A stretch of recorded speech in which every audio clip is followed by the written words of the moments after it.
Okay, holy shit guys, Riot Games just dropped a cluster bomb on not only the esports world, but the gaming world at large. Last night, they announced their own FPS, their own tactical card game, their own fighting game, a fucking anime for God's sakes, and yes, major changes to the actual game, League of Legends. Now, I really want to talk about the shooting game, but my expertise in the other genres are a little varied, so for those, I brought in some ringers. First off is Daniel Rosen, who's gonna talk to us about the fighting game and the anime. It's not a fucking anime. Then there's Capstick, who's gonna tell us all about the card game, League of Legends itself, and TeamFight Tactics. Try not to fall asleep during that part. I know falling asleep randomly can be a pretty big problem for someone as old as you, Colin. All right, so that's enough of an intro. Roll the title card and let's get into it.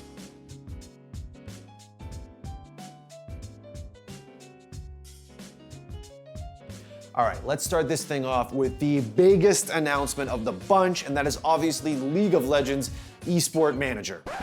Just kidding, I'm obviously talking about the FPS. They call it Project A character-based tactical shooter. Now, right away, when you hear the phrase character-based and you see some of the early gameplay where the character model is throwing magic spheres at people, I started to think, oh no, this is gonna be an Overwatch clone. But don't worry, I actually don't think that's what we're dealing with here. See, Anna Donlin, who's apparently one of the executive producers on Project A, used a number of key phrases that tell me that they're gonna try and meet in the middle between CSGO and Overwatch. Phrases like precise gunplay and high consequence gameplay. She also talks about low ping and server tick rates, and honestly, it's kind of shocking in a good way to see a publisher take these kinds of issues seriously. Then there's obviously the cheating issue, which they address, and hey, if you still play matchmaking like I do, it's kind of relevant. She also made a comment that they want to evolve the tactical shooter and make one with a lot more style, and I gotta be honest, as a CS fan, kinda hurts. And a lot of you CS fans will be happy to hear that the guns look relatively realistic. They're not laser guns, they're not cartoonish rocket launchers. They mimic, if not perfectly replicate, real-world weaponry. Just take a look at this play, for example. This dude flicks onto a motherfucker with his scout, drops some kind of wind magic ball thing, which is basically just a smoke when you think about it. Then he self-boosts to snipe another guy with ninja stars, but you know, maybe that's like the USP of this game or something. Another thing to get excited about if you're a CS fan or just a fanboy of the hardcore shooter genre is the involvement of Sal Garozzo. Sal, better known in some circles as Volcano, is of course a former CS pro and one of the designers of a little CSGO map called Cash. He's currently listed as a senior game designer at Riot, and honestly, if Volcano's involved, I feel a lot better about Project A. Now that being said, the graphics are a bit fat and chunky for my taste, but honestly, this is very early days and this is like alpha footage. So a lot of this can change between now and the time the game's actually released. Call me crazy, guys. I'm actually cautiously optimistic about Project A. All right, before I let Capstick take over and tell you all about League of Legends and card games and all that shit, there is a hidden gem in this announcement that I think got kind of buried with all the other big ones, and that is League of Legends Esports Manager.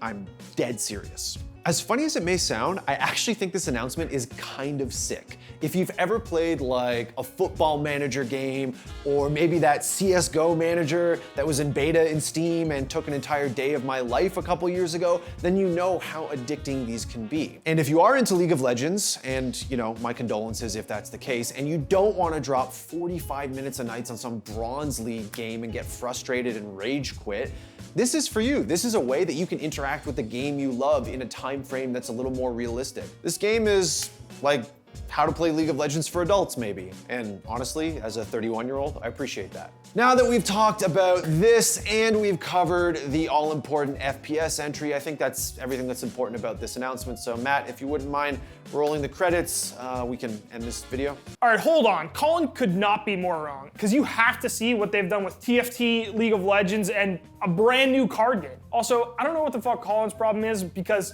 6 months ago, he was asking me for tips about how to get better at Magic. So let's start with Riot's new card game, which admittedly has a kind of strange name, Legends of Runeterra. I gotta be honest, when I first saw this announcement, I was caught off guard. I thought TeamFight Tactics was the closest thing we were gonna get to a real card game from Riot. That said, as someone who spends their weekends traveling around playing competitive Magic the Gathering, I am stoked to see a real card game. And they actually went a step further by dropping the game in closed beta last night, right after the announcement, with streamers like Tice, Crip, and Disguised Toast. From what I can tell from the small amount of the game I've digested so far, it's more or less built around League of Legends champions. You build your deck around the special abilities that those champions have, and that's going to inform the way that your deck plays in general. There are also 6 regions in the game, which determine kind of what each card can and can't do, and they're similar to the 5 colors in Magic. Other than that, it's similar to other digital TCGs we've seen from major developers, like Hearthstone or Artifact. Basically, you got one side and the other side, and the cards just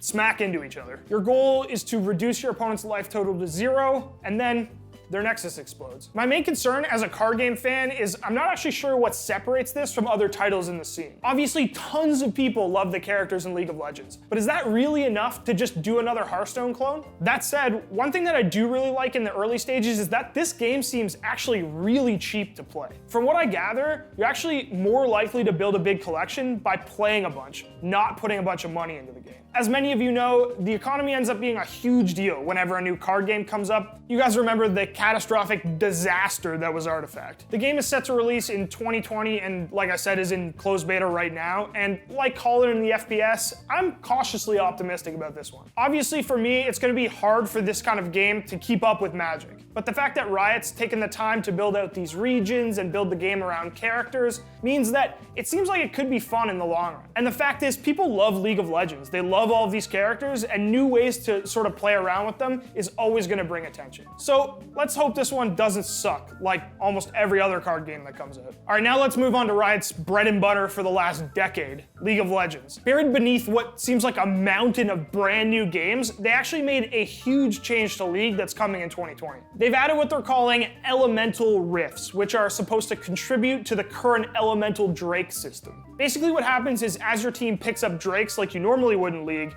now you're going to be making permanent effects on the map. And honestly, they look pretty fucking wild. Infernal knocks down walls and burns down brush. Mountain adds new terrain to play around. Ocean makes brush grow larger and spawn extra honey fruit. And Cloud turns pathways into wind tunnels that increase movement speed.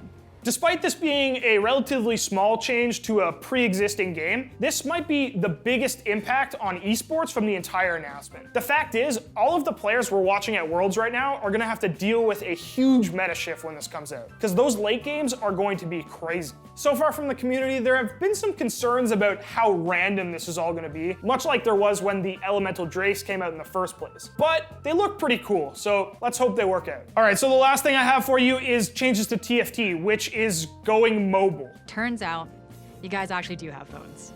And you know what that means. This is gonna be a massive fucking cash cow for Riot for the years to come. The fact is, mobile games have a huge casual appeal, and this is gonna allow Riot to sort of sink into TeamFight Tactics. And with the move to mobile, they also announced that they're gonna be doing seasonal set releases. The first one comes out in about a week and has 50 new units to the game. And so this is gonna massively shake up TFT. Like everything from this announcement, this seems like a massive commitment to TFT. And despite the fact that Riot's been sort of locked away working for 10 years, now they have 5 new games that they want to compete with all of their competitors. So I don't know about you guys, but I'm interested to see if Riot can handle all of these games popping off. And that's it for me talking about card games and coffee table games and everything that's changing about League of Legends. For our last section, we wanted to bring in our resident weeb, Daniel Rosen, so he could talk to you about all things anime. It's not an anime.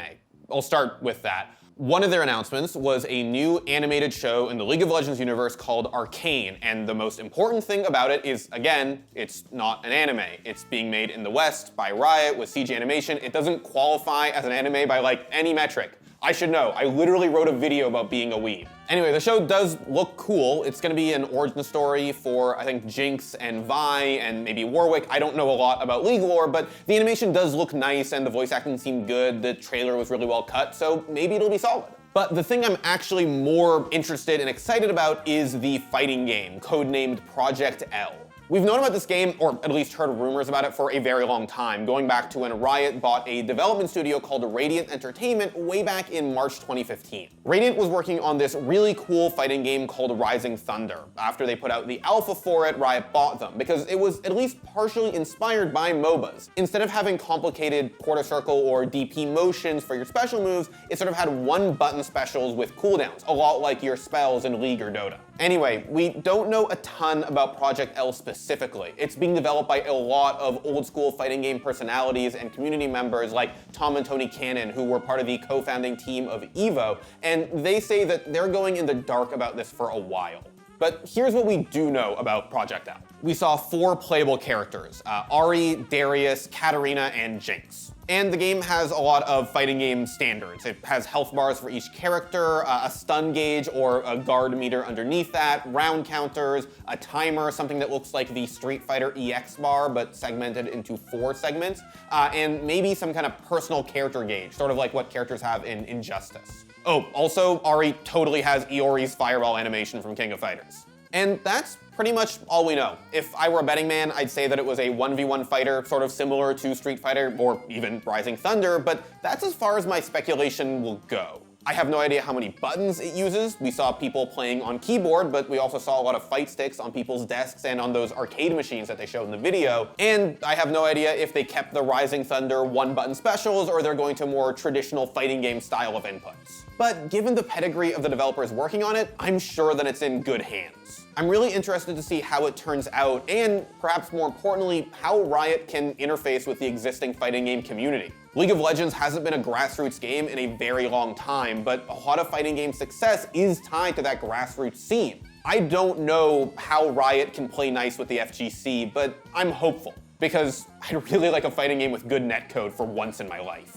Then there's Wild Rift, a ground-up remake of League of Legends 5v5 Summoner's Rift mode for consoles and mobile phones. And it actually looks really cool. It was designed for dual-stick play and kind of reminds me of how Diablo 3 worked on consoles, which is to say, pretty well. It also looks a lot nicer than standard PC League. They mentioned that they had to do visual reworks of a lot of characters from the ground up to make them work in this style, and you can really tell. Graphically, it looks really impressive, but I'm more interested to see how it feels, because I don't think anybody's really ever gotten a full-scale MOBA working on console. Oh, also, Riot announced a game codenamed Project F, which they describe as a very early development project that explores the possibilities of traversing the world of Runeterra with your friends. That tells us literally nothing, but it looks like an action RPG, and hey, you can play as Blitzcrank, who's like one of the 10 cooler League characters, I guess. All right, I think that's it for all of Riot's 1 billion announcements. I hope that we gave you guys a good idea of everything that's going on and contextualizing it, and I hope you enjoyed watching the 3 of us in the same room, because let me tell you, putting this together was fucking difficult. Yo, Rosen, when are we getting that CSGO anime? You're a weeb. Thanks for watching. If you want more content like this, hit the sub button and ring that notification bell. For unique bite-sized videos you won't find anywhere else, hit up our Instagram, Twitter, and Facebook pages.